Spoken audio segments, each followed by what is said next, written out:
Don't forget the doc. Several network participants recently called into Dr. Rick Wright's Old School Sundays radio show. Check this out. Mr. John Kellogg, Esquire, Associate Director of the Berklee School of Music, one of the world's greatest schools of music in Boston, Massachusetts. How you doing, John Kellogg? I'm doing fine, Doc. How are you? Oh, man, it was nice hearing from you last week when you were riding in from Cleveland, Ohio, trying to get to Boston, I'm telling you, the signal sounded real strong, and you sounded great as usual, Doc. Yeah, I played a Levert cut for you. I think I played for you. I thought I'd catch you with Levert while you're out there on the highway, man. Yeah, you sure did. You hit me with Levert and the OJ. You did a doubleheader for me. Yeah, since you were the attorney for those incredible groups. Outstanding on the Community Hour of Power 106.9. So, John, how's the music industry right now? What's happening, man? Well, it's great. You know, here's your biz report for this week, Doc, and the 106.9 family. A report on the business behind the music, because everybody knows somebody in the music business. Doc, I've got 3 short items for you this week. Okay, hit us. First, Raphael Saadique, the former Toni group member, is going to be hitting the road again in support of his 2008 album, The Way I See It, in November and December. He's set to perform 20 dates from the West Coast to the East Coast and Canada. He'll perform here in Boston on December 9th at the House of Blues. You know, his latest single, which you're probably playing here on The Power, features Stevie Wonder on harmonica. Oh, yes.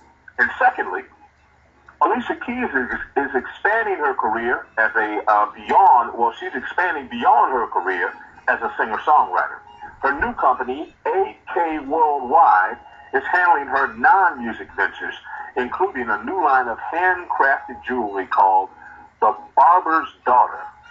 The jewelry will feature engraved messages of hope and wisdom. Now that's taking care of business.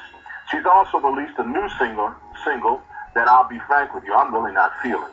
However, lastly, R. Kelly's new single, Number One, sounds like a smash to me, and I'm glad to see him holding on to his target market of vets like me while attracting the youngsters by featuring hit artist Carrie Hilson on that particular track. It's sounding great to me. And that's it for this week, Doc. Remember, every time the music gets played, somebody gets paid. And if you're an artist, songwriter, or a producer, always take care of business and get paid, not played. Hey, John, every time I pick up some incredible book about the academic community, I read about the greatness of the Berklee School of Music in Boston, your school that you're running, man. I'm telling you, you're doing a great job out there, man. Well, thank you. The school's being really aggressive. They're getting ready to expand in the world of Latin music and in Latin countries. We're building a new school in Valencia, Spain, that we opened up to open in 2012, and we've gotten some proposals from the country of Colombia and Argentina that they're looking at. So I'm real proud to be associated with the school, and they are doing great things. Of course, you know, there is no greater school than the Q's. Oh, the Newhouse School of Public Communications. I have that photograph of you with the new decade when you were an undergraduate student here, right? That's right. With what's that group called, the New Decade? The New Decade. Back in the 1970s, huh? That's right. Paulette Brooks, Timmy Nelson, Melvin Jameson, Mr. Cummings. Oh, yes. That was an incredible, freaky time in life, the 1970s, especially the world of music, man. And, John, you brought some entertainment to this town with the New Decade, man. And proud of you. Went off and got your law degree, your JD from, what's that school, Case Western Reserve?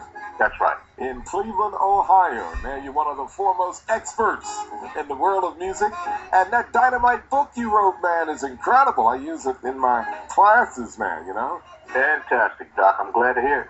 Well, John, I know you got to run. By the way, I was with Reverend Bernice King yesterday, and Martin Luther King III yesterday, along with the great Jim Brown, as we dedicated and changed the name of the football field in the world-famous Carrier Dome to the Ernie Davis Legend Fields. I didn't know that. I'm glad to hear that. That's great. Yesterday, and of course, in the world-famous Carrier Dome, the field is now known as the Ernie Davis Legends Field.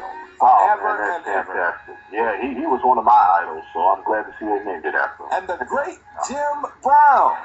Right. Number 32 of the Cleveland Browns and number 44 of the Syracuse University Orange football team was in the house, and he made a big speech at halftime along with Martin Luther King III. So wow. I'm on top of the world this afternoon, and thank God.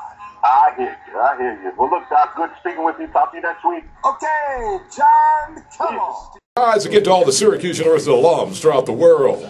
Checking out Dr. Rick Wright, Power 106.9 Old School Sunday. On a big bad Sunday afternoon, Dr. Rick Wright live and well in Syracuse here at Power 106.9 Radio. Do it.